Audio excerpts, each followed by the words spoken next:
The Miller family's world turned upside down when 3-year-old Ethan looked at his grandmother's wedding photo and said, "That's me with you, Grandma Rose, when we got married." What started as an innocent comment from a toddler would unravel decades of carefully guarded family secrets and challenge everything they believed about life, death, and the bonds that connect us across generations. Ethan had been exhibiting unusual behavior since he learned to speak. Unlike most children his age, he would look at old family photographs with intense recognition, pointing to his grandfather William, who had died 5 years before Ethan was born. The boy would say things like, "I remember when we took that picture," or "I used to have that shirt," with a certainty that unnerved his parents. His mother, Jennifer Miller, initially dismissed these comments as typical childhood imagination until Ethan began providing specific details about his grandfather's life that no one had ever shared with him. The boy would mention William's favorite fishing spot at Miller's Pond, describe the taste of his grandmother's apple pie recipe that had been lost for years, and even hum songs that William used to sing around the house. The first truly shocking moment came during a family dinner when Ethan looked at his grandmother Rose and said, "I'm sorry I hid the money from you, Grandma. It's still there behind the loose brick in the basement." Rose dropped her fork, her face going pale as she stared at the 3-year-old. No one in the family knew about William's secret hiding place where he had kept emergency cash for decades. Rose's hands trembled as she led the family to the basement, following Ethan's confident directions to a specific section of the foundation wall. Behind a loose brick that looked no different from the others, they found an old coffee can containing nearly $3,000 in bills, along with a note in William's handwriting, explaining that the money was for Rose's emergency use if anything ever happened to him. The discovery sent shockwaves through the family. Rose had struggled financially after William's death, taking on debt and working extra hours to make ends meet, never knowing that her husband had left provisions for her care. The emotional impact of Ethan's revelation was overwhelming, especially coming from a child who had never met his grandfather. Jennifer and her husband David found themselves questioning their understanding of reality as Ethan continued to demonstrate impossible knowledge of William's life. The boy would describe conversations he claimed to have had with Rose decades earlier, mention neighbors who had moved away before Ethan was born, and even recall specific gifts that William had given to family members on long-forgotten birthdays. Family skepticism crumbled further when Ethan led them to the garage and pointed to a toolbox in the corner, saying he had hidden something special for Rose inside.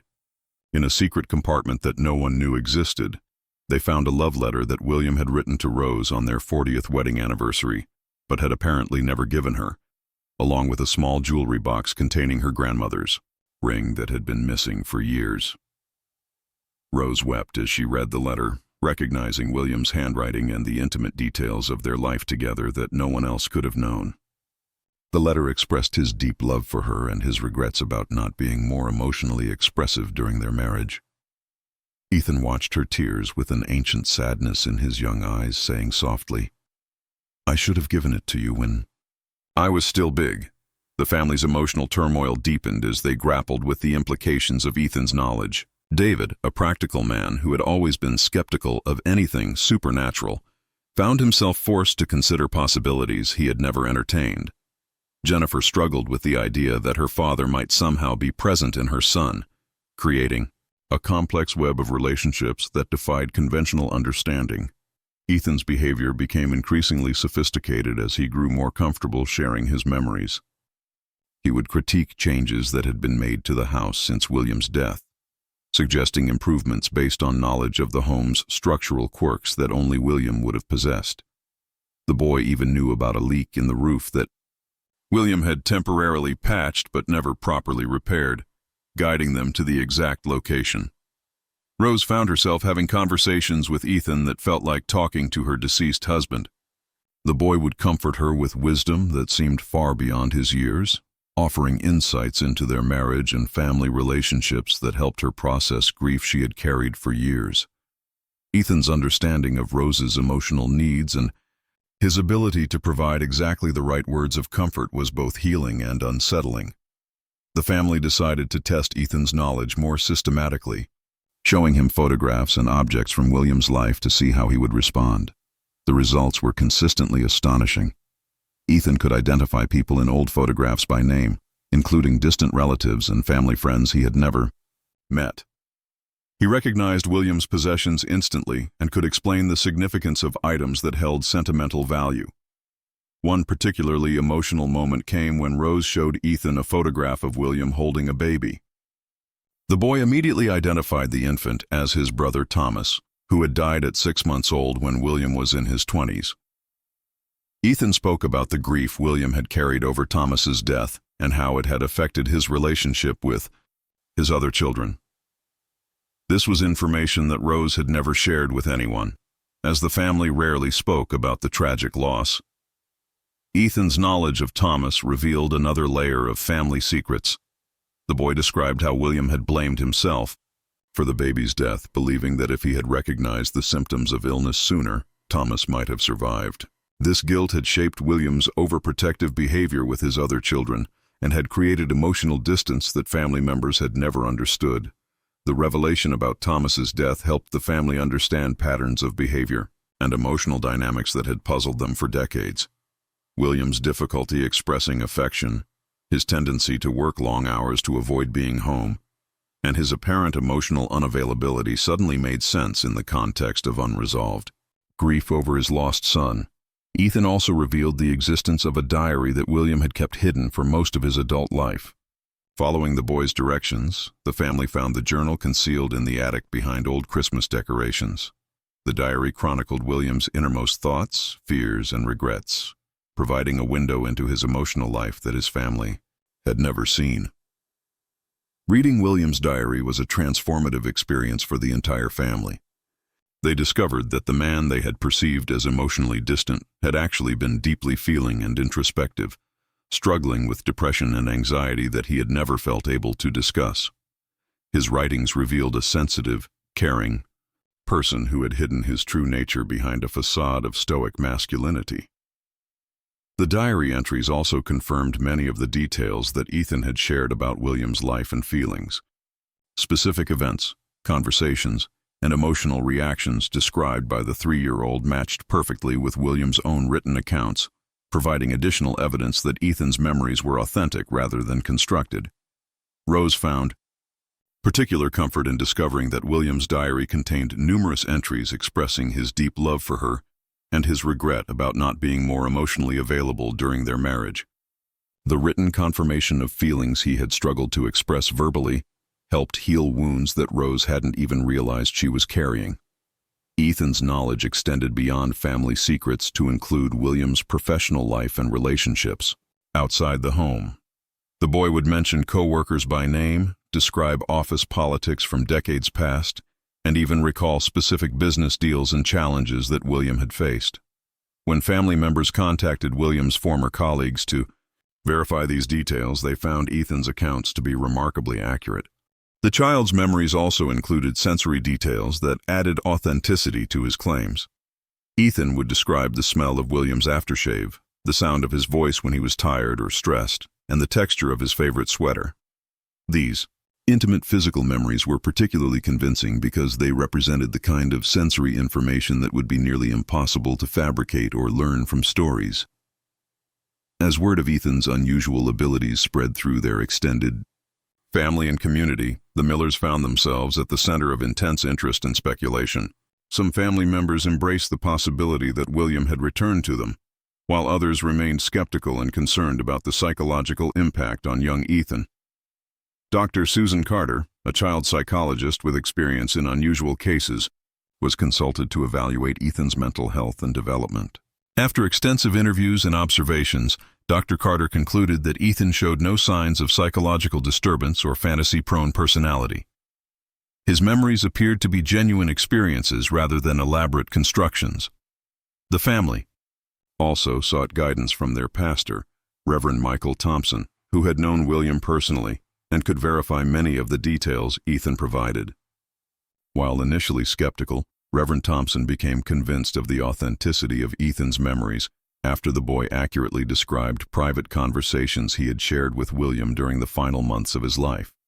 Ethan's spiritual insights often seemed beyond his chronological age, providing comfort and wisdom to family members struggling with grief and loss. The boy would offer perspectives on death and dying that helped his relatives process their own fears and sorrows, speaking with the authority of someone who had experienced both sides of existence. The impact on Rose was particularly profound, as she found herself with a new opportunity to express love and resolve unfinished business with her deceased husband. Through Ethan, she was able to have conversations she had always wished she could have with William, finding closure and healing that years of grief counseling had not provided. Jennifer struggled with the complex emotions of having her father's spirit apparently present in her son. While grateful for the opportunity to reconnect with William, she also worried about the impact on Ethan's development and identity. The boy sometimes seemed confused about whether he was Ethan or William, leading to concerns about his psychological well-being. Family dynamics shifted dramatically as everyone adjusted to the reality of William's apparent return. Siblings who had unresolved conflicts with their father found opportunities for healing through their interactions with Ethan.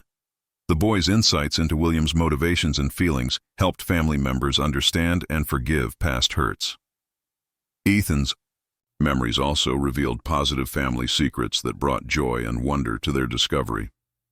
He led them to a time capsule that William had buried in the backyard, containing photographs, letters, and mementos from earlier decades.